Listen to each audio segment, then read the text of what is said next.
মাইয়ারে নিচে তোয়া মানে কান্দে টেঙ্গি দিয়া ফুলা কাজ করতেছে। আমরা দেখছি, আমি নিজে চোখে দেখছি এই ফুটা অবস্থা দেখছি সিলি করতেছে। তখন আমি ভাবছি কি কারেন্টে ধরছে। মেয়েরে করতে পারে, আমগুর আশেপাশে মেয়ে আছে, তারে যে করবো না তার কোনো গ্যারান্টি? ফুকা দিয়ে দেখছি, মা সব জানে, মা যাই না না জানার বাংদর। দুপুরের পরে মানুষ সাধারণত একটু বিশ্রাম গ্রহণ করে, তখন চারপাশের পরিবেশ কিছুটা নিস্তব্ধ থাকে।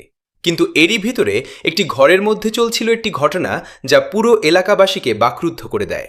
প্রথম দিকে পাশের একটি পক্ষ থেকে অস্বাভাবিক কিছু শব্দ শোনা যাচ্ছিল। এলাকাবাসীর মনে সন্দেহ হলে তারা সেই ঘরের দিকে এগিয়ে যান। কুলে না, এরা কাজ করতে আছে।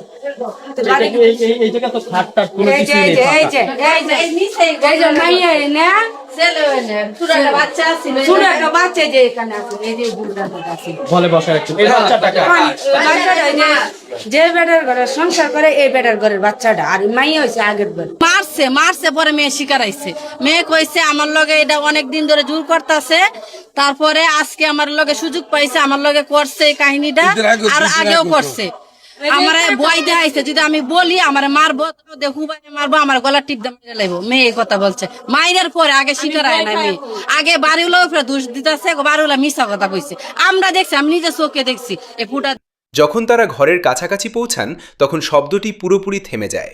ঘটনাস্থল থেকে আবারও সবাই ফিরে আসে। কিছুক্ষণ পরে আবারও একই ধরনের শব্দ হতে থাকে। পুরাইতে গেছি বল পারে, হ্যাঁ বাদা আমি কই কিরে ওর তো মা বাসায় গেছে, তা ও চিল্লাই কি আর লাগে, হ্যাঁ চিল্লি করতেছে। তখন আমি ভাবছি কি কারেন্টে ধরছে, হ্যাঁ বাদা আমি মানে মাইয়া মানে শব্দ করতেছে কোপাইতেছে। তখন আমি ভাবছি কি কারেন্টে ধরছে, হ্যাঁ তা আমি কই ওর মাও তো নাই, তেজ ওর বাপ। বাদা আমি এই বেড়া বাঙ্গারে চুকি দিয়া দিই, মানে এরম অবস্থা মানে বলার মতো না।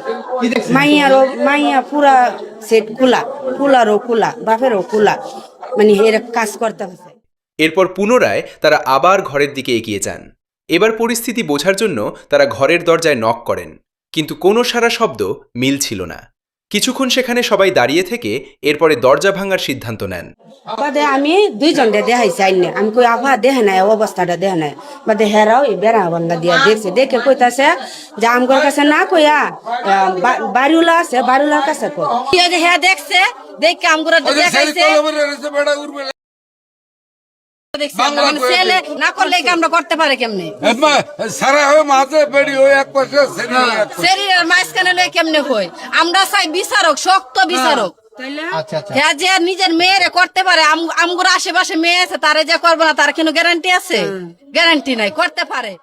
দরজা ভাঙার প্রস্তুতি নেওয়ার সময় ভেতর থেকে দরজা খোলা হয়। তারা দেখতে পান ঘরের ভেতরে সৎ বাবা এবং মেয়ে।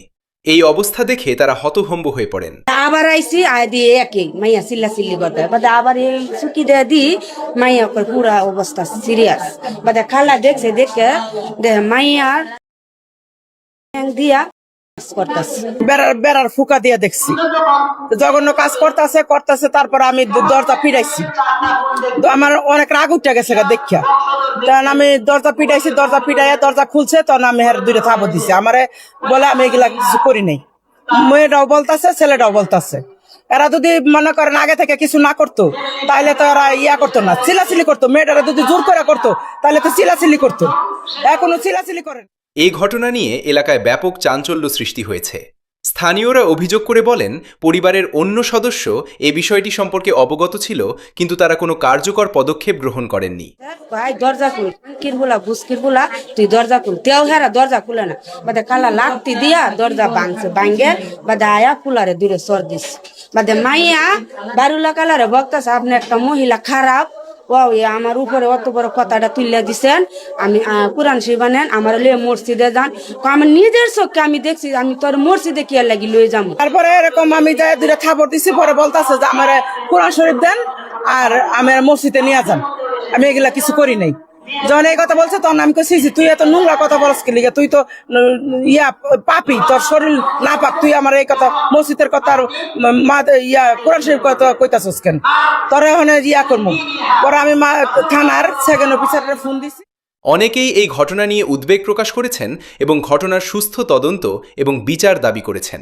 ফিডা দিছে, ফিডা দেওয়ার সময় বাদে কইছে আমারে মানা করছে, আমি বলতাম না, আমি তো বলি তো আমার বডি দিব আর আমার মায়ের দিব, এর লাগে আমি না করছি যে আমার করে, মানে মুডা মানুষ তো সন্না, আর বাপের নাম হয়েছে এই মাজার। স্থানীয় বাসিন্দারা বলেন, সামাজিক অবক্ষয় এবং মূল্যবোধ এমন পর্যায়ে এসে দাঁড়িয়েছে যা ভাষায় প্রকাশ করার মতো নয়। তারা এ বিষয়ে আইন শৃঙ্খলা বাহিনীর হস্তক্ষেপ আশা করেছেন। প্রধানমন্ত্রীর কাছে আর বিচার হোক। মা সব জানে, মা যাই না না জানার বাং ধরতেছে। কথা বললাম, সে বলে এটার এগুলো বিষয়ে বিচার জানে, মা জানে। এবং সেই সাথে দ্রুত অভিযুক্ত ব্যক্তিদের গ্রেফতার করে আইনের আওতায় নিয়ে আসার দাবি করেছেন। ঘটনা সম্পর্কে আপনার মূল্যবান মতামত আমাদের লিখে জানাতে পারেন। কমেন্ট সেকশনে আপনার মূল্যবান মতামত জানাতে পারেন।